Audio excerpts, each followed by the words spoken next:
All right, we've been walking for a minute now, but we're walking the streets of Dania, patrolling the streets of Dania. It's your boy BT. We came here to talk some boxing with thousands of True School Sports subscribers. Now, I wanted to get my prediction in for this weekend's big fight between Canelo Alvarez and Daniel Jacobs. Just give you guys what I think tactically both fighters need to do and break the fight down from a tactical standpoint. Now, this is a very interesting tactical fight, especially when you get into the Daniel Jacobs side of things, because we go into this fight knowing a couple things. We know that Jacobs has all odds stacked against him. We know that the judges, everything, the political powers that be in boxing, they're going to be against Daniel Jacobs on the night. So in knowing this and knowing these things, we have to be smart here as boxing fans. The responsibility is on Jacobs, whether we like it or not. The responsibility is on Jacobs to go out there and don't go out there just to give a good account of yourself and say at the end of the fight, at the end of the night, that, oh, I thought I won the fight. No, you go out there and you fight with the intention to render Canelo unconscious, and you take that middleweight championship from Canelo. You see what I'm saying? We cannot see him fight the way he did against Triple G, because that will just not be good enough in this fight. So we'll start from the Jacobs side of things. What does Daniel Jacobs need to do to defeat one of boxing's pound-for-pound great talents at the moment, and the middleweight champion in Canelo Alvarez? And, you know, some advantages just off rip for Jacobs. He's a taller man. I would even say he's the more athletic fighter of the two.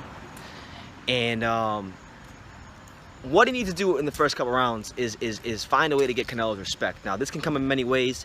He could decide to sit there and plant a couple shots to the body and beat Canelo up, although I wouldn't advise that. He could look for a counter-punching opportunity and hurt Canelo. But I think the dream scenario in the early parts of this fight for Jacobs is to, for one, fight a kind of fight where the punch output is low. You want to keep the punch output as low as possible. I'll tell you why. Because the higher the punch output is, the more likely that you will get into an exchange with Canelo. And Jacobs is a good fighter. I'm sure he can win a couple exchanges here and there, but you don't want to do that, because you give Canelo a chance to really do some damage to you if he catches you with something, like, because he'll have a chance at planting his feet, you know, hurt you with a left hook to the body or up top. And he throws it really fast, really hard, and really precise. So you want to avoid that as much as possible for Jacobs. Now, you know, the key for Jacobs, I believe, the key, if I were Daniel Jacobs and I was fighting a guy like Canelo Alvarez, right? And what do I know? I'm just a kid from Dania who only sparred a couple hundred rounds in the boxing ring, never had an amateur fight, and never had a professional fight. So I'm sitting here talking about what I do if I was Jacobs. I've never been at that level of boxing. But what I would do if I was Jacobs, okay, I would try to confuse Canelo early. And the way you do that is you don't come out on the orthodox stance. I would literally come out the first round in a southpaw stance. And you get, because Canelo, I mean, he's a good fighter, but his best punch isn't a straight right hand. So what you want to do with Canelo is you come out in the southpaw stance, you try to bait him into throwing a straight right hand, and then Daniel Jacobs can either shoot to the body or just counter him with something nasty.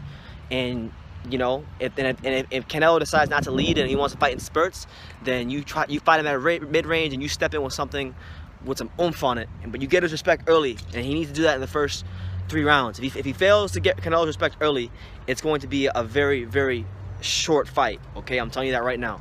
He needs to get his respect early, and he needs to do it often. Okay, the way he knocks Canelo out, because that's what he's gonna need to do in this fight. The way he knocks him out is he's going to have to frustrate him, being defensively responsible, making him miss, making him pay. He has to keep Canelo off balance, and the way you keep Canelo off balance is you vary the speed of your punches, you vary the angle of your punches. You don't do things in patterns. It's like I was watching this one guy. There was a mob boss. I don't know if you've ever heard of him. This guy named Michael Francesi. This guy made millions of dollars per week in the gas business in the 80s, working with the Italian mob. And he talked about in his interview, he talked about how, you know, basically you have to, you know, because he's the only mob member who quit the life without getting killed. Really, he quit the life, quit the mafia, and he's still alive to this very day. And he said the way he did that was he didn't do the same things over and over again. He didn't create patterns in his life. And the same way Michael Francesi didn't create patterns in his life, Daniel Jacobs cannot create patterns in this fight, because the more patterns he creates, the more likely it is he will get hit with something nasty from Canelo. And Canelo, you know, his keys to this fight is finding ways to limit the movement of Daniel Jacobs. So you do that by cutting the ring off effectively, and you also do that by taking some gas out that tank early, by investing to the body. And you know, if he's able to do that, Jacobs will have to slow down, and I don't think Daniel Jacobs will have the punching power once Canelo lands those kind of shots to really do anything with Canelo. That's just my humble and honest opinion on the fight. But Jacobs, he's a capable fighter. He's one of the top middleweights out there. I commend Canelo for taking this fight because I really didn't think this is a fight he'd look into. But one thing that's always been questioned with Jacobs has been his durability. You know, going all the way back to when he got flattened by Dimitri Pirog. And, you know, his durability, his legs, his punch selection, it needs to be at his absolute best in this fight if he wants to beat Canelo Alvarez. He's gonna have to, you know, just by all means be at his A game, be at his A+ game, because he could outbox Canelo by the skin of his teeth and not get this decision here. We know that's gonna happen.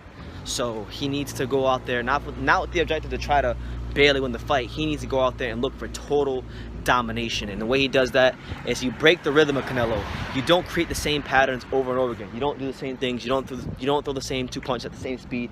You don't even throw punches for the same angles. You gotta be smart. Every punch you throw in this fight has to have meaning and have purpose. Look at this past weekend. We saw Gallo Estrada go in there against Rungvisai. And why was Gallo Estrada so successful against Rungvisai? The reason he was so successful against Rungvisai is because he was able to create different patterns, different punch patterns, different punch selections, and it kept Rungvisai off balance for the majority of the fight. Now Jacobs is gonna have to do the same thing Gallo did in that fight against Estrada, if you had a chance to watch it, against Rungvisai. But he's gonna actually need to be able to hurt Canelo, and if he can get him hurt, nail his ass to the canvas, because now from the Canelo side of things, like, what does Canelo need to do to beat Daniel Jacobs, man? Well, first of all, Canelo is fighting a guy in Jacobs who is probably one of the most athletic fighters he's ever been in the ring with. He has never fought a guy, I mean, I can't think of too many guys who are as athletic as Daniel Jacobs, who have his kind of amateur pedigree as well. So it's going to be a good test for him. It's going to be, I think his ability to cut off the ring will be fully tested in this fight, win, lose, or draw. And, you know, he beats Daniel Jacobs by, you know, maintaining I wouldn't say a higher work rate, but a consistent work rate. You know, be economical with your work, let every movement have a purpose, and let no punch be wasted. And I think he's capable of that. Canelo seems to be coming into his own. He seems to be a guy that's maturing as a fighter, and I'm looking for big things for Canelo in this fight, you know, because I'll be honest with you, I thought he lost both Triple G fights. I'm one of those people who thought he lost both Triple G fights, but even in thinking those things about him losing both those fights, I can still see where he's gotten better. I can still see where and how he's matured in his overall skill set and his overall fight game. And, you know, I'm picking him to win this fight because I just don't think Daniel Jacobs at the stage of his career has the durability in his legs to not get hit from Canelo counter punches or Canelo body punches. I think Canelo will cut the distance on him somewhere in the middle rounds of the fight, and he's gonna really start banging that body. And when he gets banged to that body, we're gonna see if Daniel Jacobs has what it takes to go 12 rounds of Canelo, to hurt Canelo Alvarez. And you know, it should be a good fight for as long as it lasts, but I'm gonna watch it with a very, very close eye, because I expect a bunch of fuckery whenever Canelo's fighting. You know, it's been that way his whole career. You know, even when he fought Floyd and he dominated Floyd Mayweather, he dominated him in Las Vegas, and, you know, Floyd got a draw. So why wouldn't I expect Canelo, some fuckery, to be involved with Canelo? You know, when you got a scumbag of a promoter like Oscar De La Hoya, and I'm not trying to disrespect the guy, but that's what he's proven to be as a promoter. You know, he was a great fighter. We don't take nothing away from Oscar as a fighter, but as a promoter, he's a scumbag. And you know, I'll be rooting for Daniel Jacobs, but I just don't think he has enough to beat Canelo. I think he has enough to compete with Canelo. I think that he has the size, he has the athleticism, he definitely has some punching power. He's a bit of an underrated puncher, but, you know, I don't think he has the durability. That's the word I'm gonna use. I'm not saying he doesn't have the heart, because he has a lot of that. You know, his story is exceptional. What's happened with him in cancer, and for him to get to this point is an accomplishment within its own. And it's something that, if he wins this fight, or even competes in this fight and goes life and death with Canelo, they should make a movie about Daniel Jacobs, straight up. You know, his career and his career arc and his life deserve a freaking movie. But we have to be realistic for a second and just ask ourselves, you know, when has Daniel Jacobs ever went in there with the creme de the division and really went out there and put the sword to the shield and beat these guys? You know, he had one fight like that, and that was against Triple G. And, you know, personally, I was disgusted with how conservative he was in that fight. I don't think he really came to win. I don't think he really tried to beat Triple G. I think he was content to just go 12 rounds and claim that I was the first guy to go 12 rounds Triple G in this amount of time, and he was okay with that. And then once the fight was over, then he was the boy who cried wolf. So, you know, I'm just hoping and I'm praying that he does not come out here in this fight and fight that way against Canelo.